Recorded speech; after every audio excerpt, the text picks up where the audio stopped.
O Bahia precisa, em 2025, acho que atacar principalmente duas frentes.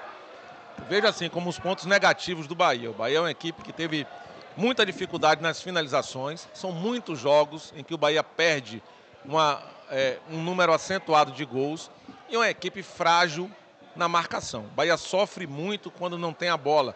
Por isso que o Rogério, espertamente, criou um modelo de jogo construído de lá de trás, onde o Bahia fica excessivamente com a posse, porque ele sabe que sem a bola é uma equipe que sofre um pouquinho. O Jean Lucas faz muito menos desarmes do que poderia. O Caio sofre para poder marcar. O Everton se esforça em demasia para tentar ajudar ali. O Cauli já colabora pouco. E boa parte, quando deu certo, tanto Tassiano como Everaldo tinham uma função defensiva muito sacrificante para tentar equilibrar. Mas tem uma hora que isso deixa de funcionar. Você procura peças no banco de reservas. Eu vou dar um exemplo de ontem. O Rogério tirou Caio, Jean e Everton. Colocou Cauli, Acevedo e Iago. Caiu muito. Né? O meio-campo não conseguiu controlar e não teve força de marcação. Acevedo marca bem? Marca. Mas não é um jogador muito posicional, não.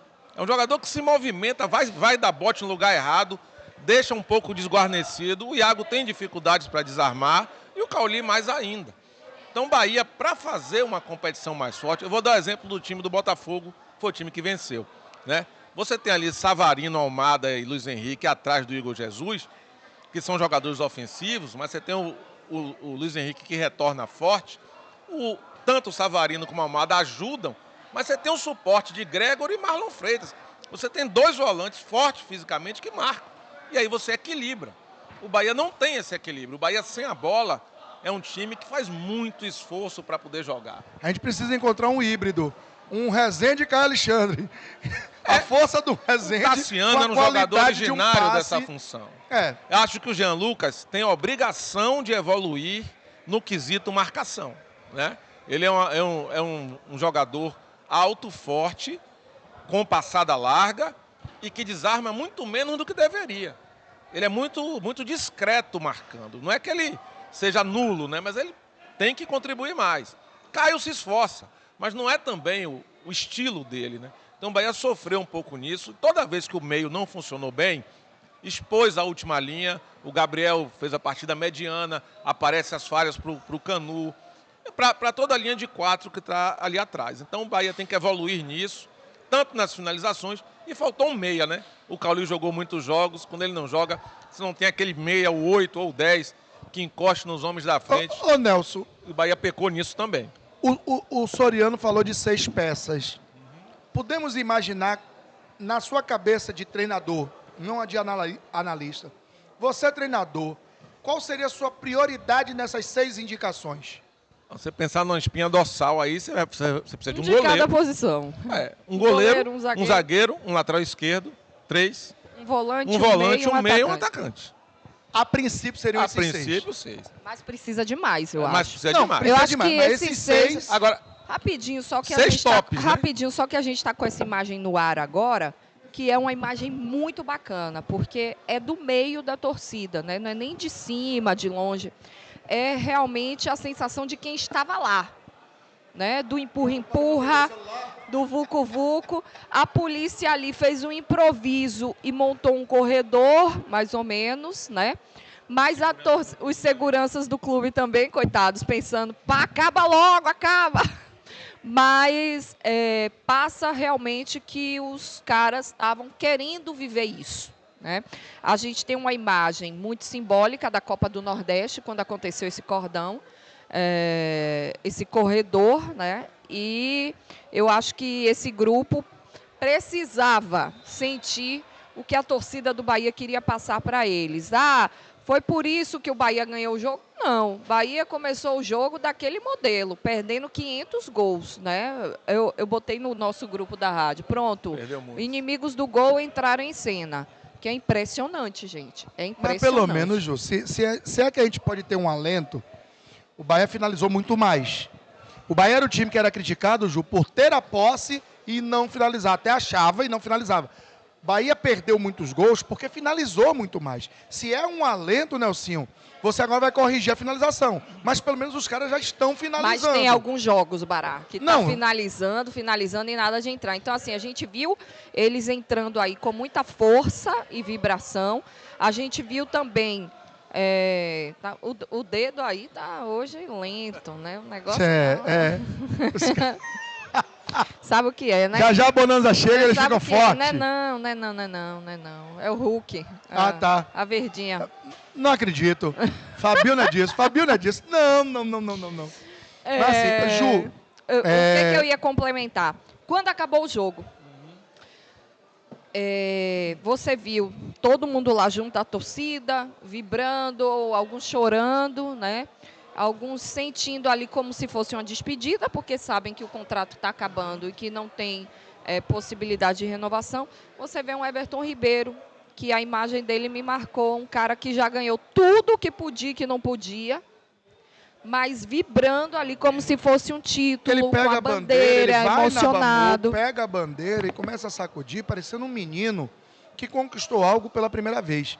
Talvez, Ju, esse tipo de exemplo, para um Lúcio de 21, para um Thiago de 21, para um Gabriel Xavier de 23, 24 anos, esse tipo de exemplo, Ju, ele impacta muito mais, né, Nelson? E também tudo que ele fez ao longo do ano impacta muito mais do que palavras. O próprio torcedor mudou nesse final. Porque a torcida do Bahia passou umas 15, 20 rodadas criticando muito o time, né? E aí, quando chegou nesse último jogo, que fez o avesso de tudo. Essa questão da pré-Libertadores, né? A torcida abraçou isso daí. Os jogadores também valorizaram, criaram o foco nessa classificação, que não foi fácil, porque o Atlético, que era uma equipe que já estava fora, vinha de 2 jogos. Tinha empatado com o Vasco em São Januário 2-2, quando vencia por 2-0, e tinha vencido o Fortaleza por 3-1. Né? E deve ter recebido algum incentivo para esse jogo, né? E o Bahia sabia que tinha alguma dificuldade, e gols um atrás do outro perdendo, deixa sempre uma desconfiança numa equipe que não está no seu melhor momento. Mas o gol de Tassiano fez a virada do intervalo com a vantagem, trouxe uma tranquilidade maior. E o Bahia o atacante que não é atacante acabou marcando mais gols do que todo mundo e abriu o caminho para essa vaga, né? Pois é, e depois o Lúcio até surpreendeu com a cobrança de pênalti, com uma tranquilidade muito grande. E o Bahia venceu por 2-0 e acabou o 8º lugar, sendo uma boa colocação. O Bahia poderia estar mais um pouco à frente? Poderia, mas também não passaria ali. O Bahia tem o quê a menos? 10 pontos a menos do que ele poderia ter ganho nessa faixa, né? Porque senão todo time, qualquer um, você conversar com o torcedor do Vitória, se você for no Juventude, se você for no Criciúma e se você for no Fluminense, tem uns 10 pontos a menos que eles vão dizer. Aquele jogo que a gente tomou o gol no final, aquele que perdeu muito gol. Todo mundo conta essa mesma história. Então o Bahia acabou ficando ali no bloco de G8, praticamente ele não saiu do G8. Eu não errei. Antes do campeonato começar, eu falei que o ano do Bahia era para ficar entre os 10. Nelsinho falou isso em maio. Não, Nelsinho quando falou... sempre chamou isso... Nelsinho quando falou que ia ter uma queda, o torcedor retou. Ficou pé da vida, disse que estava torcendo contra e tal. E a gente explicou aqui que era o óbvio. Né? O óbvio. E aí foi que eu fiz aquela afirmação. Tem time, mas não tem elenco. E está aprovado. O Bahia precisa corrigir muito o elenco. E as características. E modificar alguma coisa do time. Nelson sempre fala em off, e aí a gente vai hoje externar, que é o último, assim, brasileiro se ganha marcando. Se você não marcar muito, você dança. Tite, quando ganhou com o Corinthians, ele falava, minha preocupação primeiro é não tomar gol. E depois eu me preocupo em fazer. Se eu não tomo, eu aperto meu ataque para ele resolver. Mas eu não tenho que tomar. Agora, Ju, só rápido. A gente tem que dar acesso ao que é disso. Aqui a gente hoje não tem pressa. O Rogério Ceni, ele trouxe para o Bahia. A gente não pode esquecer o campeonato inteiro, não. Ele trouxe para o Bahia um patamar diferente de jogar futebol.